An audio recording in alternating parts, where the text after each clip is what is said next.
Welcome to the Tech Egg. Don't get scrambled. Enjoy the video. You start by preparing the image and enabling performance optimizations. Open your high-res file, convert the background to a smart object, and duplicate the layer so you can revert changes. Once done, make sure GPU acceleration is turned on in preferences to keep previews responsive. You're ready to access the Neural Filters workspace. Go to Filter Neural Filters and wait for the filters to load. This first step prevents quality loss and keeps your edits non-destructive. Now select the specific neural filter that matches your goal and activate it. You'll see sliders for strength, detail, and other parameters.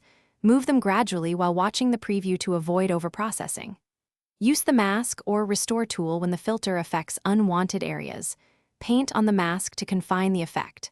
Once you find the balance, click the Output option to decide whether to create a new layer, smart filter, or a snapshot. This preserves editability and helps you iterate quickly.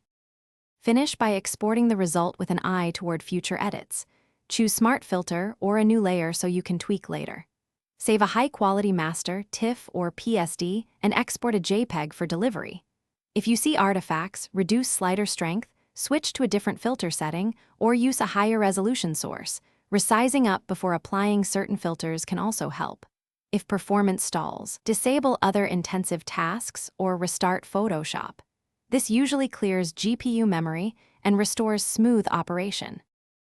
Thanks for watching. Consider subscribing if I helped unscramble your problems.